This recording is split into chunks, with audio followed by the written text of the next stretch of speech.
através da inspiração, né? Com Mudando certeza. pessoas, igual você falou, né? E, assim, antes de mais nada, eu preciso dar os parabéns para você por essa iniciativa, dessa parceria, né? Que muda as pessoas, igual você falou. Porque a escola, hoje, falou do papel da escola, a escola não é só educar, não é só conteúdo, né? Hoje em dia ela é um conjunto de coisas e essa questão também é importante de criar modelos que inspirem as pessoas, que mude as pessoas, né? Isso é muito importante e por isso que a gente fez tanta questão de te trazer aqui para você contar, né, como que é essa parceria, o que está acontecendo. A gente teve aí problemas com datas, né? Ficou meio corrido, mas a gente está muito satisfeito de você estar aqui, de você ter vindo. Mas ainda trabalho, porque nós estamos no mês de agosto, que é o Agosto Lilás, né? Que aí comemora toda a situação da violência contra as mulheres, a conscientização. Quero mais uma vez agradecer a doutora Ruth, Monteiro Humanizada, a Denise, e o seu convite de todos vocês, advogados aqui da Nutina. E lembrando que a gente não faz nada só, a gente só faz coletivamente uma corresponsabilidade social para melhor formar as pessoas. Então, a educação é um berço e um braço importante da sociedade, mas não é o único. Somos todos corresponsáveis na formação de uma sociedade aí mais justa, igualitária, e aonde meninas e meninos, homens e mulheres, diferentes gêneros, raças, cores, podem estar convivendo de uma forma mais humanizada e respeitosa. A gente que agradece e a gente fica à disposição aí para divulgar qualquer projeto que tenha relação aí, né, com a escola, com essa mudança, né, das pessoas e já te convidar para uma outra oportunidade com a doutora Juliana. Com certeza ela vai ter outras perguntas, né, tão relevantes quanto essas que a gente conversou hoje, né? E te perguntar também se você tem alguma história que a gente consiga identificar esse tipo de mudança já acontecendo aí em função dessa parceria com o Projeto Sou Feminino.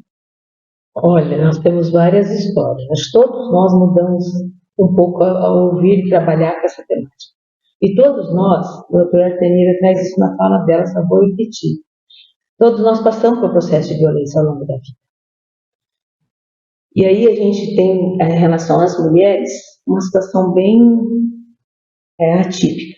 Um grupo de alunos dentro do judiciário, a doutora Ruth ia começar a falar, e aí uma menina levantou o braço e falou, ainda dá tempo? Quando ela levantou o braço e falou, ainda dá tempo, o professor que estava com ela, o meu professor do Conviva que estava lá, já foi chamado a família para ela poder relatar a situação. E dá tempo, sempre dá tempo. Então, só um exemplo de uma situação. O que a gente precisa reconstruir nessa situação que ainda dá tempo é que essa reforço na família, que banaliza essas ações, muitas vezes a menina não se conta para a mãe ou se conta para alguém, essa pessoa na família fica por ela mesma. Então, ela tem que buscar ajuda na escola, porque ela está na escola todos os dias. E nós temos exemplos e falas na escola todos os dias. Eu tenho um outro exemplo que está na minha cabeça, era um caso de um menino. O policial foi no final de semana chamado, um caso de briga e violência. E aí o policial esteve na casa e disse que ele ficou muito incomodado com o menino. O menino estava no 6º ano, 11 anos de idade. E onde ele estava no portão, por perto, o menino ele queria falar alguma coisa e não conseguia, porque o padrasto e a mãe estavam próximos. Mas como o policial sabia a história da família, respeitou e antes de ir embora perguntou, onde você estuda? Aí o menino falou o nome da escola. No outro dia o policial estava na escola e falou, aconteceu isso, hoje eu estou paisano, mas eu preciso que a escola investigue.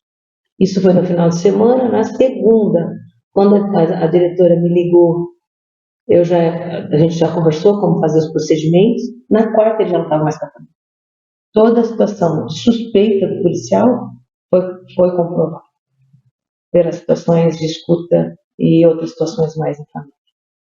Então, só estou querendo dizer que dá tempo, sempre dá tempo, porque a gente está falando com um público que é do direito, são advogados, mas que a gente possa estar abrindo essas possibilidades, que dá tempo de ouvir, e dá tempo de refazer essas conversas, refazer o pensamento.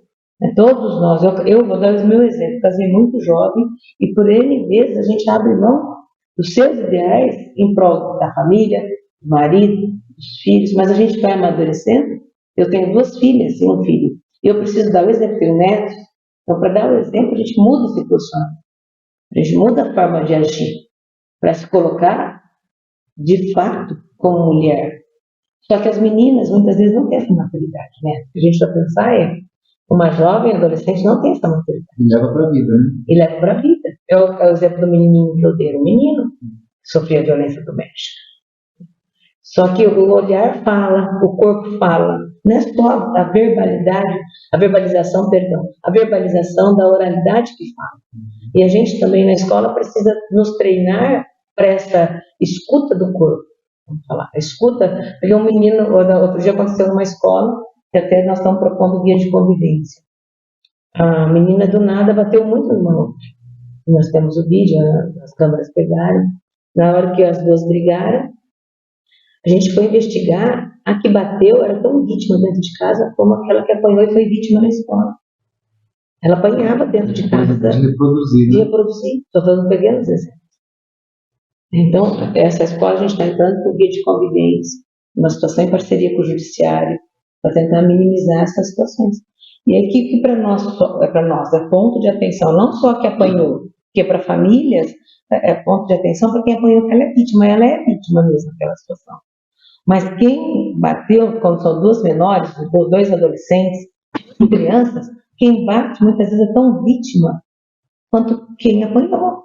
Existe um problema por trás que não está sendo visto. Então a gente também precisa ler esse comportamento, ler essas atitudes, interpretar, se apropriar, estudar o comportamento humano, as atitudes humanas, para poder agir. E nisso, mais uma vez, eu agradeço ao judiciário, a Denise, que ela vem somar muito, com falas muito propícias para essa situação. Você falou que teve mais alguma situação, aconteceu uma situação de bullying numa escola.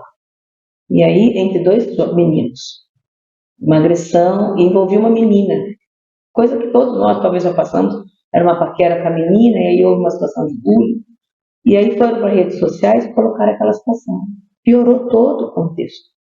Aí a Denise veio, junto conosco, orientou a equipe escolar, escutou a mãe junto conosco, trouxe a mãe, deu colo para a mãe, porque a mãe também estava abaladíssima, querendo ajudar o menino nessa situação e não conseguia. A internet é um amplificador de tudo, né? Então, quando a gente fala sou feminina, e a gente pensa nas meninas, nas mulheres, pensamos com elas, falando direito com elas, a gente precisa lembrar que com elas tem eles também. Então, tem um sou feminino, que são todos os demais, olhando para essa situação das mulheres e das meninas numa sociedade contemporânea, onde a tecnologia potencializa as relações humanas.